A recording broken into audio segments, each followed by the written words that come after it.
Hello, first welcome to Talk Everything channel. Before we start, please don't forget to subscribe the channel and hit the notification button. So today we will talk about the conflicts between Palestine and Israel, why and how it happened. Have you ever wondered why the Israel-Palestine conflict seems to persist without an end in sight?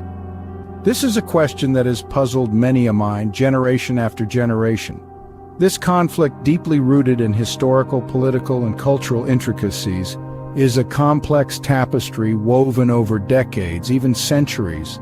A tapestry that has seen a multitude of narratives, countless lives impacted, and a global community often left grappling for solutions. From the heart of the Middle East, this conflict echoes across the world stage, shaping international relations and influencing policies. It's a dispute not just over land, but also over identity, sovereignty, and self-determination.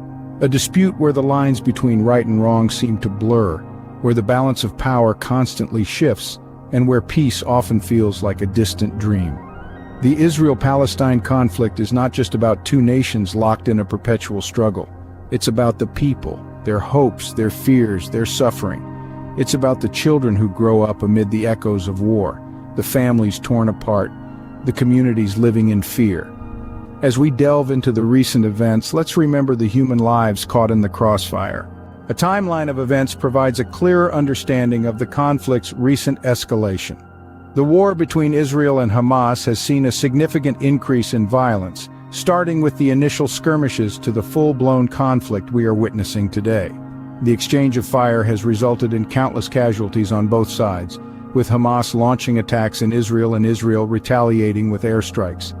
The international community has reacted with concern, with many calling for an immediate ceasefire. The world watches as the violence continues, with each day bringing new reports of death and destruction.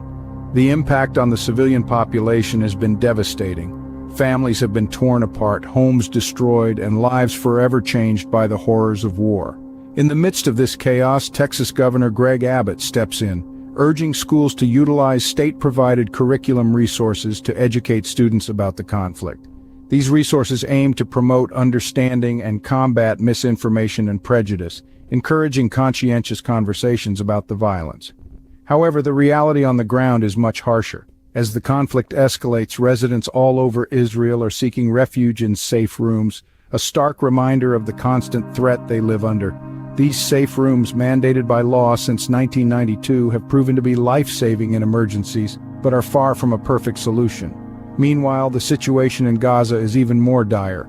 Without access to safe rooms or shelters, residents are left vulnerable to Israeli counterstrikes. The only refuge available to them are UNRWA schools, currently housing over 200,000 displaced people. As the conflict rages on, some Palestinians are voicing their opposition to Hamas. Rami Aman, a leader of the Gaza Youth Committee, believes that Israeli attacks and propaganda are radicalizing more people and creating a new generation of Hamas supporters. He calls for an end to the war and international diplomacy to de-escalate the situation. This timeline paints a grim picture, but it is the reality on the ground. In the midst of this conflict, the most vulnerable suffer the most: the children. These young souls on both sides of the border are caught in a crossfire of violence and fear. In Israel, children seek solace in safe rooms, sparse and stark, a chilling reminder of the war outside their doors. Yet these rooms provide a fragile shield against the terror that lurks outside, a terror that has already claimed over 1,000 lives and left thousands more injured. Over in Palestine, the situation is even more dire. Displaced by the war, children find refuge in United Nations Relief and Works Agency schools.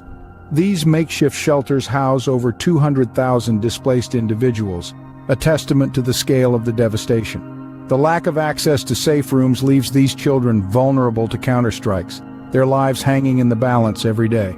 Education, a fundamental right of every child, is disrupted. The war has turned schools into shelters, classrooms into living spaces. The psychological impact of the war on these young minds is profound. Fear, anxiety, and uncertainty have become their constant companions, overshadowing their childhood. These children, the future of their nations, bear the brunt of a war they did not start. While we cannot solve this conflict from our living rooms, we can certainly contribute towards easing the suffering it has caused. There are countless organizations working tirelessly to provide relief to those affected by the war between Israel and Hamas. Organizations like UNRWA, the United Nations agency dedicated to providing assistance and protection to Palestinian refugees, are making strides in providing food, medical aid, and shelter to those displaced by the conflict. Moreover, the International Committee of the Red Cross is on the ground providing medical care to the wounded and facilitating access to clean water and sanitation facilities.